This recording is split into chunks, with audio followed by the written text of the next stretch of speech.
penyampaian materi masalah pengawasan dalam pelaksanaan Pilkada 2020 ini.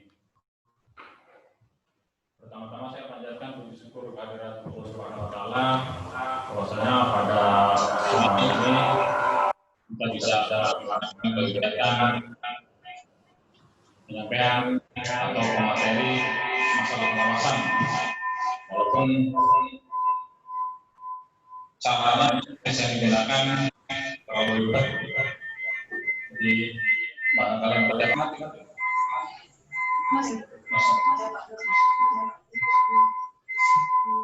ada beberapa hal yang akan disampaikan dalam penyampaian materi masalah pengawasan ini. Sebenarnya kita lebih pas dalam penyampaian materi ini kita berhadapan langsung, jadi kita lebih gampang dalam penyampaian, dan saya juga dalam penyampaiannya juga tidak kaku seperti ini. Ada istilah atau tidak kenal maka tak sayang. Sebenarnya kalau langsung kita bisa tanya satu-satu per orangnya, ini PKD desa mana biar jelas, nanti ketemu di jalan juga kita saling bisa menyapa. Ini karena melalui aplikasi Zoom seperti ini hanya jelas kapan saja kita bisa ketemu lah nanti di lapangan. Baik, pertama akan saya sampaikan berkaitan dengan pola pengawasan, yaitu maksud dan tujuan pengawasan. Sebagai tugas mengawas, yaitu dalam pengawasan ini tujuannya adalah agar terselenggaranya pemilu secara langsung, umum, bebas, rahasia, jujur, adil, dan berkualitas, serta dilaksanakannya peraturan perundang-undangan mengenai pemilu secara menyeluruh. Itu dengan ending terakhir adalah mewujudkan pemilu yang demokratis, pemilu yang transparan, akuntabilitas, dan kredibilitasnya terjamin. Jadi tujuan pengawasan adalah tahapan-tahapan dalam pemilu kita awasi agar para penyelenggara ataupun para pelaksana pemilu bisa melaksanakan kegiatannya atau pelaksanaan pemilu itu terselenggara dengan baik, tidak pelanggaran atau kesalahan yang dilakukan baik itu oleh penyelenggara ataupun yang dilakukan oleh peserta. Jadi tahapan kita dalam mengawasi itu dari tahap awal yang mana akan saya sampaikan, itu adalah beberapa tahapan. Di sini ada tahapan yang harus kita awasi, yaitu tahapan dari pendataan, jadi pendataan hak pilih atau pemutakhiran daftar pemilih DPT, kemudian pengawasan proses pencalonan, kemudian selanjutnya pengawasan kegiatan kampanye, dan pengawasan pada hari tenang dan pada pelaksanaan.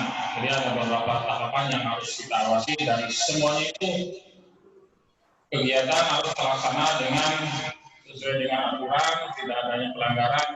Maka kita sebagai pengawas harus betul-betul mengawasi, dan apabila terjadi pelanggaran, maka kita sebagai pengawas dapat menyampaikan kepada yang lebih tinggi lagi, bagaimana di dalam Bawaslu juga bisa adalah Gakumdu, jadi penegakan hukum secara terpadu, yang mana di sana isinya yaitu ada dari Bawaslu, kemudian kejaksaan, dan kepolisian. Nah, dalam pengawasan ini, yaitu yang harus diawasi adalah satu adalah orang-orangnya yang menyelenggarakan ataupun yang sedang bertanding, yaitu para kontesan itu harus diawasi kegiatannya dari tahapan-tahapan awal, dari pendaftaran sampai dengan pasca pelaksanaan pemilu. Kita sebagai pengawas harus benar-benar mengawasi dari awal sampai dengan akhir, yaitu mengawasi orangnya itu sebagai penyelenggara dan para pelaksananya. Kemudian pengawasan terhadap barang, karena barang-barangnya juga yang berkaitan dengan pemilu, kita juga harus awasi dari tahapan awal sampai dengan tahapan akhir, yaitu tahapan awal dari PPT itu kan masalah data-data juga harus diawasi, barangkali dalam pelaksanaannya ada yang tidak beres, apabila tidak sesuai dengan aturan, maka sebagai pengawas harus melaporkan dan menyampaikan ke pengawas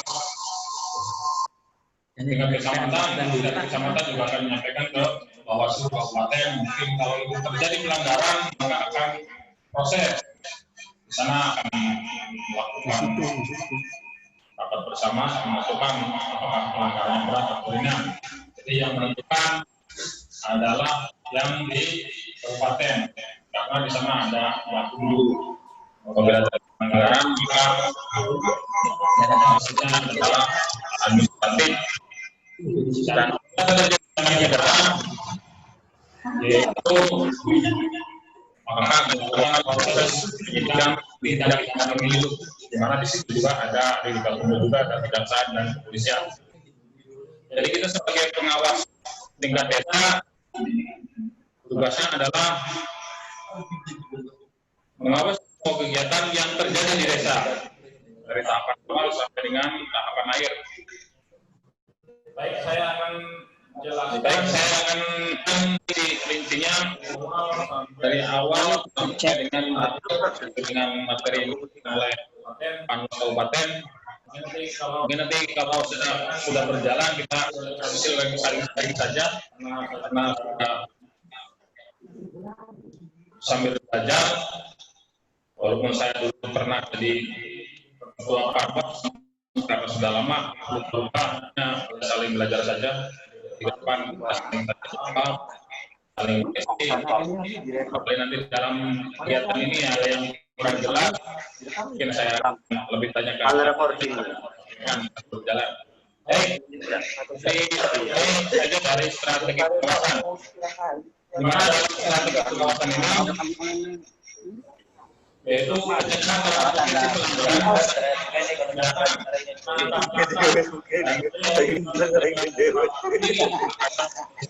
kalau orang bilang mungkin orang ini adalah dalam melakukan pengawasan terhadap tahapan pemilu kada ini. Jadi tekniknya wawancara bisa dengan mengawasi, kemudian juga pelanggaran kita kumpulkan apa yang harus diikuti itu, baik buktinya ataupun apa yang harus ada indikasinya. Apabila pelanggaran, nanti para PKD kecamatan yang pertama harus dilakukan adalah mendokumentasikan. Kita foto dengan menggunakan alat di bawah sama kita, kalau kita membawa handphone dan Android bisa melakukan pemotoan, kemudian bukti-bukti fisiknya kumpulkan, dan mencari saksi-saksinya. Kita catat siapa yang mengetahui tentang pelanggaran itu terjadi. Di dalam pelanggaran pemilu itu ada dua cara, ada dua metode, ada dua cara yang tidak kita bukan, yaitu pertama adalah dari pengawasan pengamatan. Jadi kalau mengetahui terjadi pelanggaran,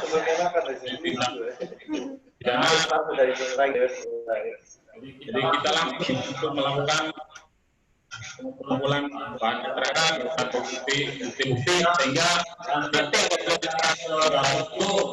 tidak susah mencari lagi. Jadi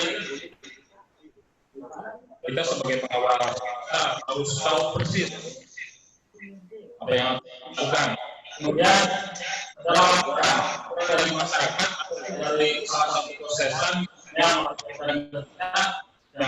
ada di desa tentang pelanggaran atau tindakan terjadi di desa kita, dan desa kita di malam itu cek di lapangan terjadinya seperti apa, dan tetap kita melakukan dokumentasi, pengumpulan bahan keterangan ditulis.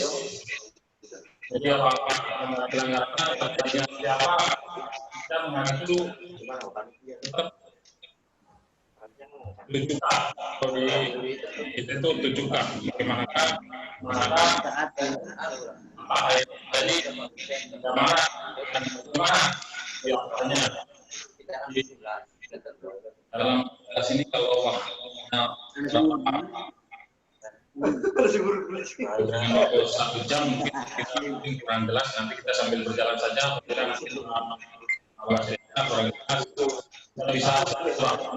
bareng kita selesai kalaupun kita saya ke desa, kita bisa ngobrol mengenai pengawasan yang dilakukan oleh yang dibantu saudara sekalian.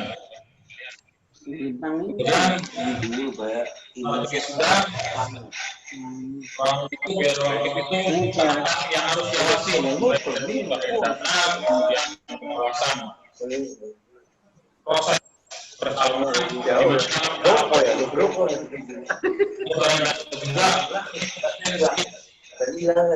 perawat-perawatnya, baik itu masalah administrasi ataupun masalah-masalah yang lainnya. Biasanya di administrasi, masalah umur, masalah tempat tinggal, masalah biasanya meninggal juga. Kita harus awasi jangan sampai terjadi dalam pemutahiran data ini ada kesalahan di tahapan ini.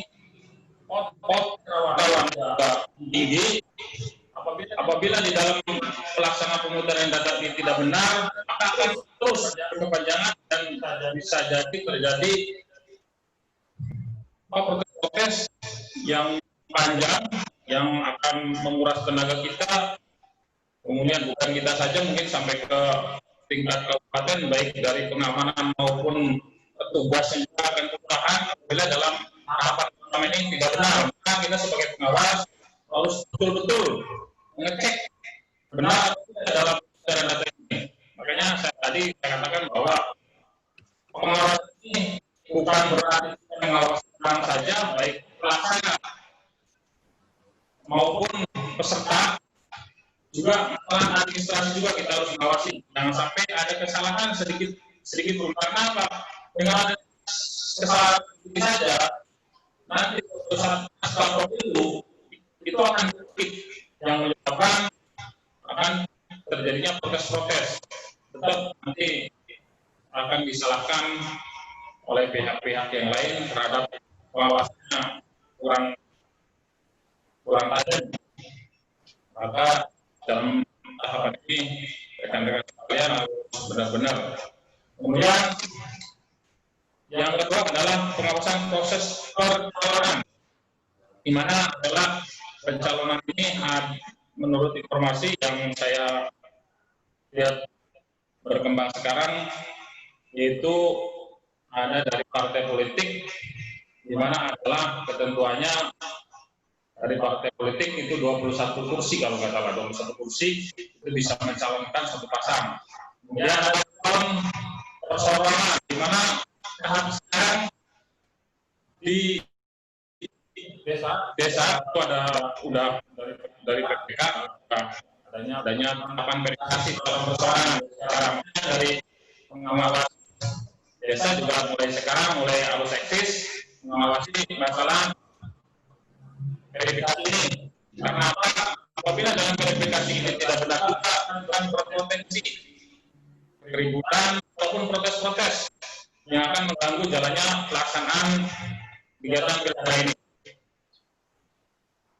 Yang selanjutnya adalah kegiatan pengawasan terhadap kegiatan kampanye, di mana adalah dalam tahapan kampanye ini adalah tahapan yang paling rawan terjadinya pelanggaran ataupun di dalam kampanye ini, karena sifatnya adalah dalam pilkada ini adalah persaingan, perebutan suatu kursi atau perlombaan, karena salah satunya pengen ada yang menang, ini karena ada kompetisi, pasti dengan cara atau bagaimana caranya supaya kompetisi ini dimenangkan oleh mereka. Nah, dengan adanya kompetisi ini, maka akan segala cara akan digunakan. Nah, dalam kampanye ini adalah tujuannya adalah merebut suara masyarakat. Makanya dengan cara segala cara, bisa jadi dengan penyuapan ataupun uang, bisa jadi dengan apa namanya, money politik, kemudian penekanan ataupun cara-cara lain yang dilarang oleh aturan-aturan dalam kampanye pasti akan dilakukan oleh mereka. Maka dalam kampanye juga pengawas kita, walaupun di desa, misalnya mungkin saja kita ada kegiatan kampanye atau bagi-bagi sembako, atau kita harus mengawasi betul-betul. Karena apa? Apabila sudah terjadi pemilihan, ada pelanggaran di desa kita, pasti akan diungkit bahwa terjadi kecurangan dalam kegiatan itu. Kemudian selanjutnya,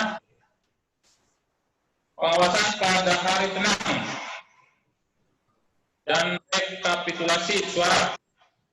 Nah, pengawasan pada hari tenang juga rekan-rekan harus betul-betul, di mana pada hari tenang itu semua peserta harus benar-benar tidak melakukan kegiatan apapun.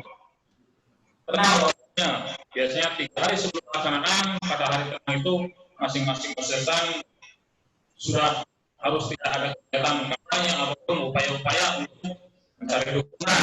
Makanya di tingkat desa sampai kabupaten benar-benar mengawasi.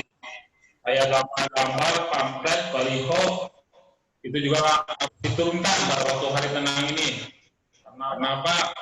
Sudah harus bebas, tidak ada kegiatan-kegiatan kompetisi.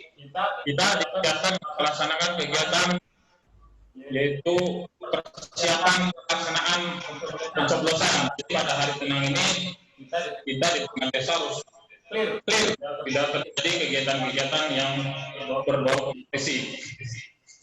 Kemudian rekapitulasi ini adalah penghitungan. Nah, dalam penghitungan ini juga rekan-rekan pengawas tingkat desa, kita kan punya TPS, di satu desa ada beberapa TPS. Nah, dalam penghitungan juga kita harus mengawasi barangkali dalam coblosan atau penghitungan yang tidak sesuai atau salah coblos, kita harus benar dari apakah administrasinya, kayak formulir C1, C2 itu harus benar-benar kita perhatikan, jangan sampai salah tulis. Apabila salah tulis ini juga akan timbul persoalan yang akan ada, karena akan menjadi protes-protes juga. Makanya kita sebagai petugas pengawas, sebagai wasit dalam istilah pertandingan, sebagai wasitnya kita harus benar-benar jurdil, tidak boleh memihak, urusan tidak boleh apa, semuanya kita ikuti sesuai dengan aturan yang ada. Nah, di sini adalah dirisi pengawasan dan DPT, di mana dalam pengawasan dan DPT ini ada beberapa tahapan, di mana DPT ini diperoleh dari daftar pemilih sementara. Itu DPT ini diperoleh dari sini sebagai pengawasan saja. Mungkin bagi rekan-rekan yang sudah pernah menjadi pengawas dan desa, mungkin rekan-rekan sudah mengetahui semua istilah-istilah dalam pilkada itu atau dalam pemilu ini, yaitu DPT diperoleh dari DPR, yaitu daftar pemilih sementara, karena kita global belum semuanya dipilih, yaitu semuanya dimasukkan dalam DPS ini. Kemudian setelah DPS diperoleh, kita lakukan perbaikan, disebutnya juga daftar pemilih sementara hasil perbaikan. Apabila ada kesalahan, masalah umur, masalah tempat tinggal, masalah misalnya ada yang tadinya belum masuk anggota TNI atau Polri yang dimasukkan, kemudian setelah pada waktu pelaksanaan dia menjadi anggota Polri juga anggota Polri, maka dia itu tidak boleh lagi menjadi hak pilih. Dalam pemilih ini benar-benar hasil perbaikan. Apabila terjadi kesalahan atau ada perubahan dalam DPS, kita perbaiki. Kemudian di sini juga ada daftar pemilih tetap tambahan. Mungkin ada orang yang tadinya di daerah A pindah ke kita, atau orang yang tadinya umurnya belum cukup umur, pada waktu pelaksanaan orang itu sudah memenuhi syarat untuk menjadi pemilih, maka dimasukkan ke daftar pemilih tambahan. Kemudian hasil DPTB ini dipampang di tempat-tempat strategis sehingga masyarakat ataupun peserta pemilu bisa membaca. Jadi transparan, tidak terjadi sumber-sumberan atau tidak ada yang disembunyikan, sehingga dalam pelaksananya kita mendapatkan hasil yang terbuka, tidak ada yang disembunyikan atau tidak ada yang akan main masalah DPT ini, karena akan menimbulkan permasalahan yang besar. Kemudian awasi dan laporkan hak yang tidak memenuhi syarat, dan hak pilih yang memenuhi syarat tidak masuk daftar pemilih. Maksudnya hak pilih yang tidak memenuhi syarat itu seperti nanti akan dibahas satu-satu hak pilih mana yang tidak memenuhi syarat dan hak pilih yang mana yang memenuhi syarat. Saya sebutkan satu-satu ini hak pilih yang memenuhi syarat menjadi pemilih. Yang pertama adalah yang warga negara Indonesia yang ada hari pemungutan suara atau ada pilihan berumur 17 tahun atau lebih atau sudah kawin dan punya hak memilih. Yang pertama. Dan yang kedua,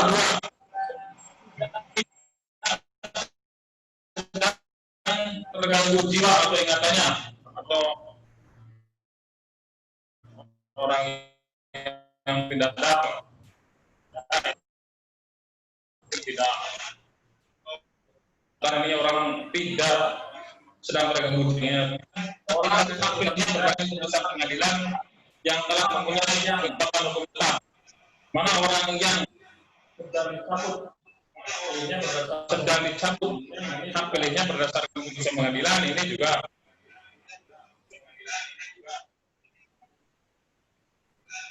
kalau yang dicabut hak pilihnya kita tidak bisa dimasukkan dalam menjadi sah menjadi pemilih.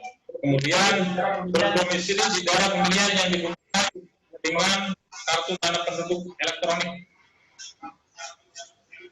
Jadi syaratnya adalah orang yang mempunyai KTP penduduk elektronik, ini yang masuk dalam syarat menjadi pemilih.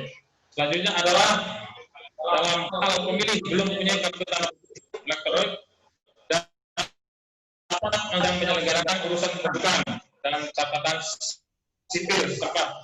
Biasanya ini dibuatkan keterangan atau disebut surat, ini biasanya bisa untuk daftarkan dalam hak pemilih, di mana itu di yang menentukan membuat seperti ini dan kependudukan.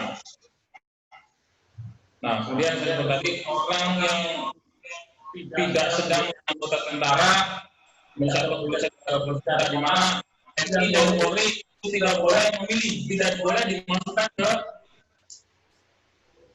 pemilih, karena TNI dan Polri netral, tidak boleh menjadi pemilih ataupun yang dipilih. Yang pengawasan dan kampanye, bahwa disebutkan bahwa kampanye ini merupakan kerawanan yang paling tinggi, di mana kita sebagai pengawas harus benar-benar melaksanakan karena biasanya dalam kampanye ini terjadi banyak pelanggaran dengan segala cara, masing-masing poster ini untuk memperoleh pendukungnya yang melakukan cara mendapatkan pendukung sebanyak-banyaknya. Yaitu waktu kampanye dilaksanakan 3 hari setelah penetapan pasangan calon sampai dengan dimulai masa tenang.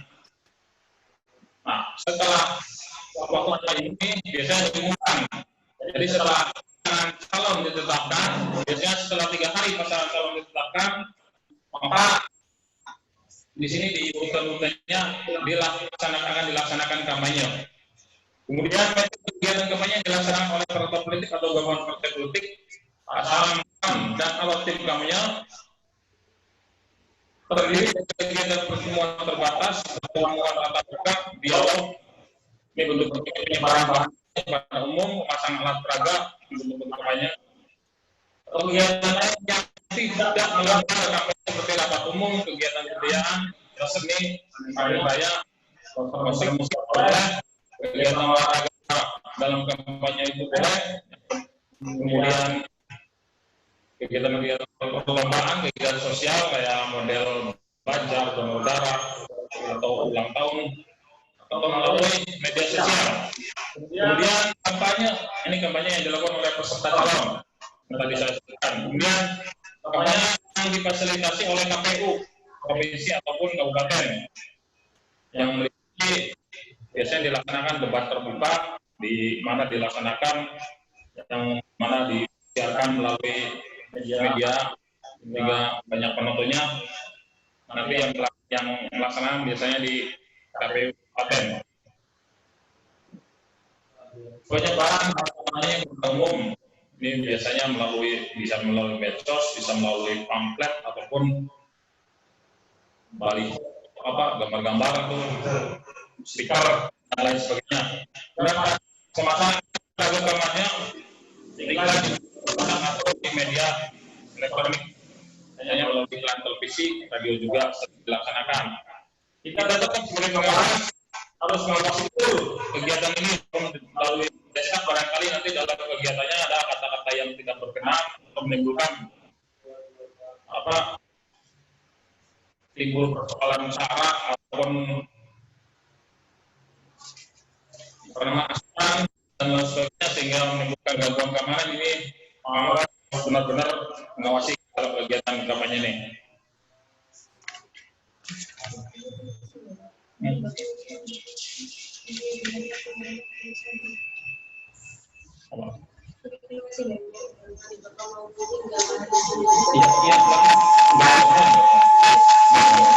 Enggak masuk kendali. Juga pengawasan melalui dalam pencalonan. Nah, kalau pencalonan ini kita harus memastikan syarat material dan formilnya sesuai dengan undang. Mungkin ini di bawah seluruh kabupaten yang berkaitan dengan calon bupati, karena tingkat desa mudah-mudahan di wilayah Kecamatan Pasekan tidak ada calon. Nah, pada calon tolong untuk PKL ini benar-benar monitor. Barangkali nanti ada calon yang tidak memenuhi syarat, tetap dimajukan. Kita melaporkan apabila ada di wilayah kita ada calon yang mau maju, kemudian ada syarat baik administrasi ataupun syarat lainnya yang tidak syarat, maka harus segera dilakukan. Karena apa? Dengan pencalonan ini akan menimbulkan potensi keributan juga. Kemudian beberapa hal arahan dalam kampanye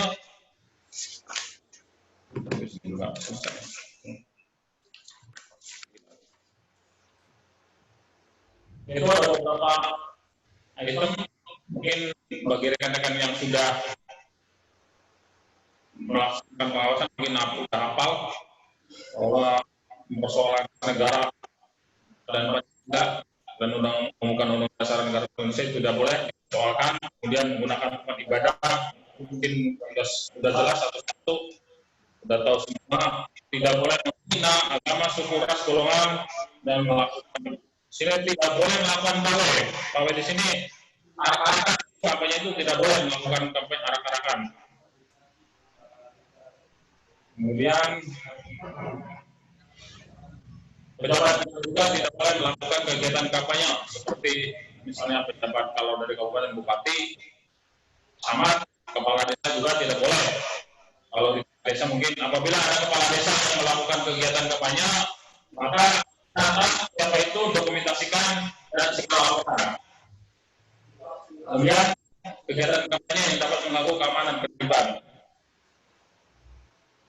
Kemudian juga apabila terjadi ada yang memberikan atau menjanjikan uang barang pada pemilih untuk segera laporkan, datakan, dokumentasikan, catat, siapkan, dan catat saksi-saksinya sehingga nanti untuk tidak susah dalam menentukan. Kemudian,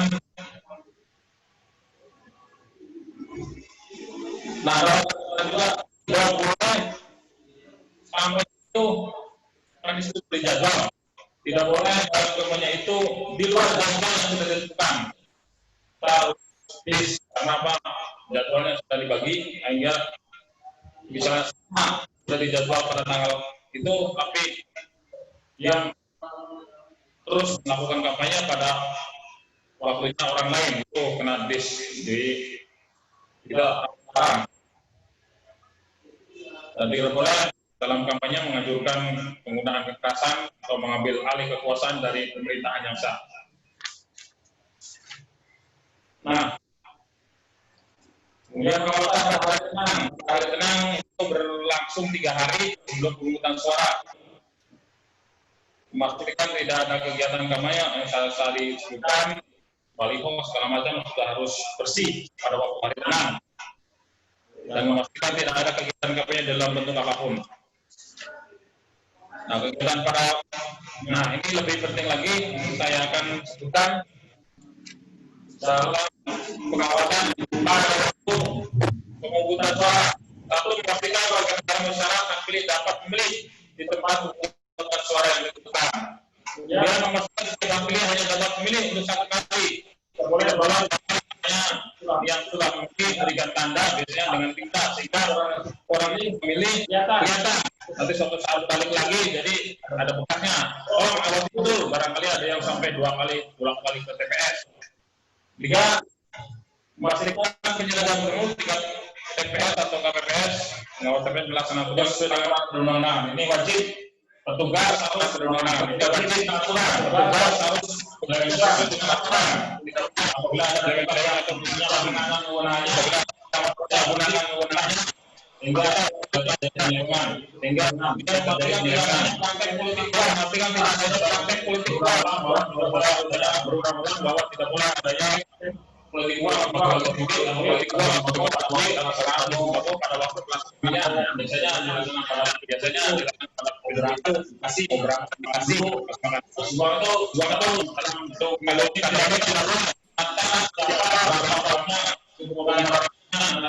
ini karena apa? Jangan ribut apabila ada salah satu calon menggunakan cara-cara seperti ini.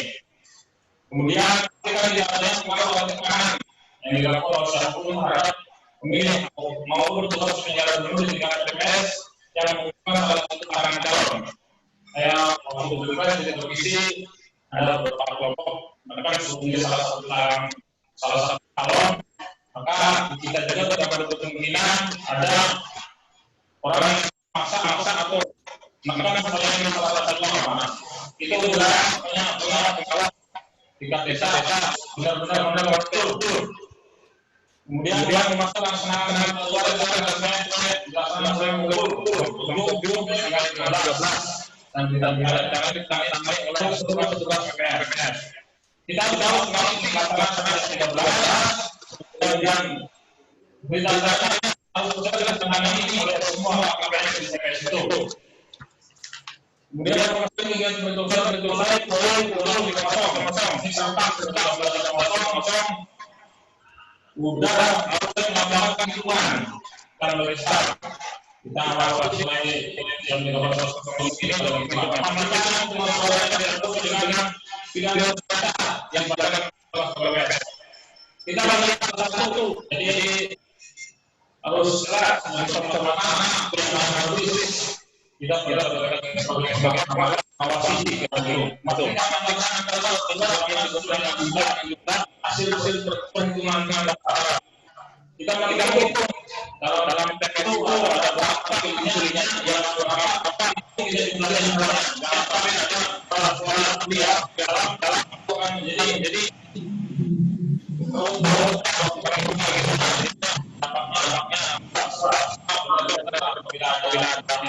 kita terjadi seperti itu.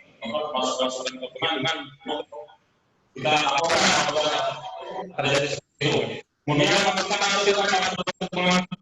di dalam acara kedua sesuai dengan rekapitulasi yang tercatat dalam S1 yang dipaparkan dan berita ditandatangani oleh seluruh petugas KPPS. Nah, ini C1 ini seperti apa? Nanti apabila ada sisi atau sengketa perhitungan dari sini, banyak prosedur pada hitungan yang dihitung itu harus benar, tidak boleh ada yang baik, ada yang kurang baik. Sehingga ini sebagai bukti untuk pada hitungan PK sampai ke KPU Kabupaten.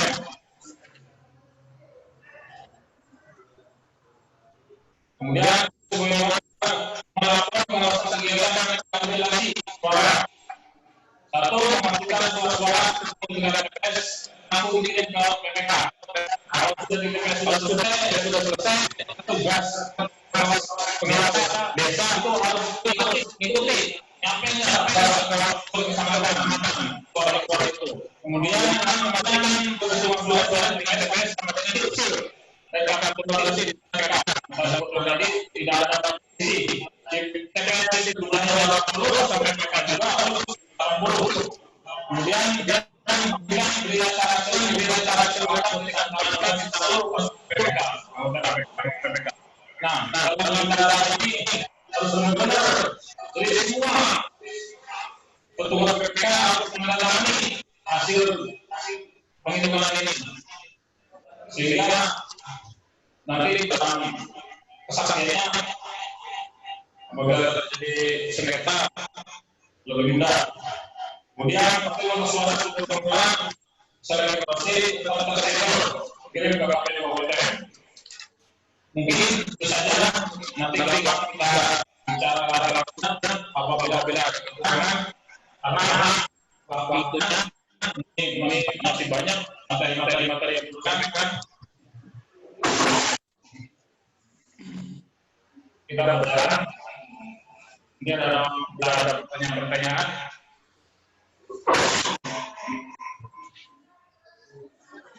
Silakan.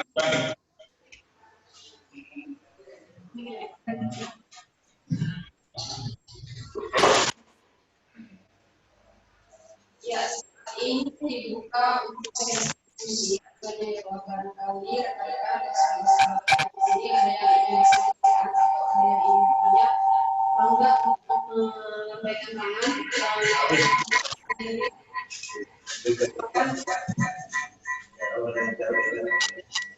Kita beri waktu sekitar 2 menit untuk diskusi kali ini karena itu akan tidak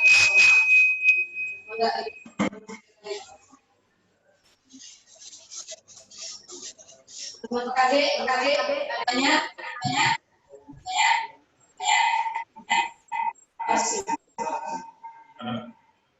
terima kasih.